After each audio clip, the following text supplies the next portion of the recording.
बिस्मिल्लाहिर्रहमानिर्रहीम। अस्सलाम वालेकुम। मैं हूं माजिद शबीर और आपसे मुखातिब हूं चकवाल गोट फार्म से।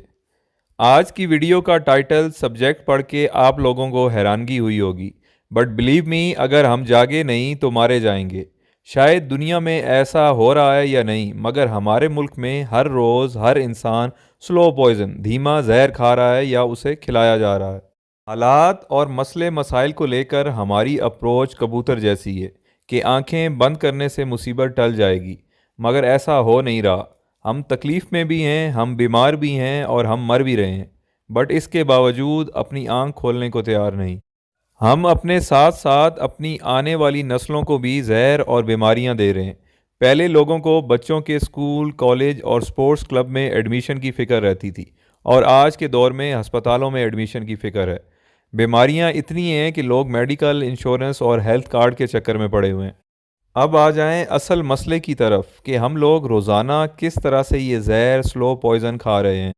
आप समझते हैं कि आप डेली रूटीन में सब्जियां, गोश्त, फ्रूट, दूध और जूस वगैरह खाते या पीते हैं, मगर मैं कहता हूं कि हम डेली इन सब चीज़ों में से कुछ भी नहीं खाते पीते, बल्कि आप डेली खाद, फीड या वंडा खाते हैं। खाद, फीड, वंडा एक ही चीज़ के मुख्तलिफ नाम हैं। आप रोज़ाना सब्ज़ी की सूरत में खाद खाते हैं, आप दूध की सूरत में वंडा खाते हैं, आप चिकन और बीफ की सूरत में फीड खाते हैं। असल में आपको सब्जियां, गोश्त, दूध, फ्रूट नहीं, खाद बेची और खिलाई जा रही है। अब ये भी समझें कि कैसे। देखें, खाद, फीड या वनडे का बुनियादी मकसद पर्पस होता है कि जानवर या पौधे से वक्त से पहले और उसकी कैपेसिटी, एबिलिटी या गुंजाइश और ताकत से ज़्यादा पैदावार लेना। मतलब ज़बरदस्ती, फोर्सफुली आप पौधे या जानवर से उसकी कुदरती सलाहियत से ज़्यादा पैदावार लेते हैं। मिसाल के तौर पर एक गाय की कुदरती सलाहियत है 10 लीटर दूध देने की, और आप उसे वंडा खिलाकर डेली 20 लीटर दूध लेते हैं। तो ये दूध गाय नहीं दे रही, आप फोर्सफुली ले रहे हैं।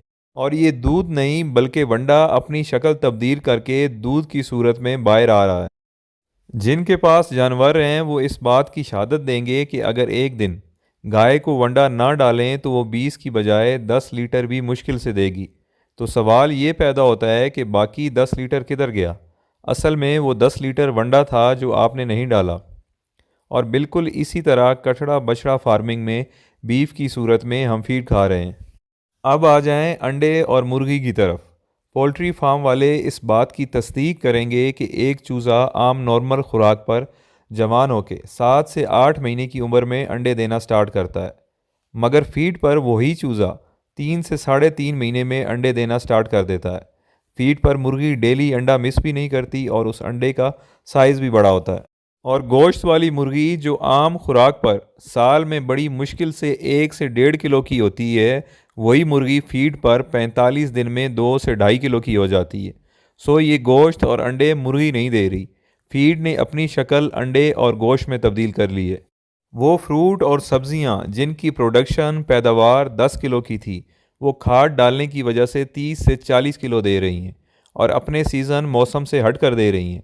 ये इजाफी प्रोडक्शन टमाटर, प्याज, भिंडी, गोभी नहीं, खाद है।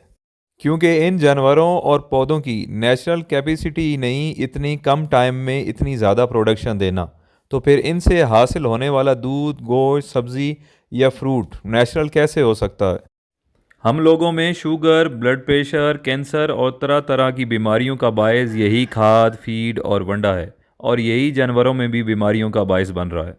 सोचिए और कमेंट्स में अपनी राय दीजिएगा कि हम कैसे खाद, फीड और वंडे की बजाय सब्जियां, गोश्त और फ्रूट खाएं, और हमारे बच्चे भी वंडे के बजाय दूध पिएं। इंशाल्लाह हम इस पर एक और वीडियो बनाएंगे। इसके साथ साथ मैं आपको अपडेट करता चलूं कि कल हमने जो वीडियो शेयर की थी जानवरों की बीमारी और अमवात को लेकर, वो कंडीशन स्टिल सेम है। इलाज और लैब टेस्ट का सिलसिला जारी है। आप सबकी दुआओं, हमदर्दी, सजेशन और हेल्प का बहुत शुक्रिया। मुझे लोगों ने डायरेक्टली मेडिकल असिस्टेंस के लिए कांटेक्ट भी किया। दुआओं में याद रखिएगा। शुक्रिया। अल्लाह हाफ़िज़।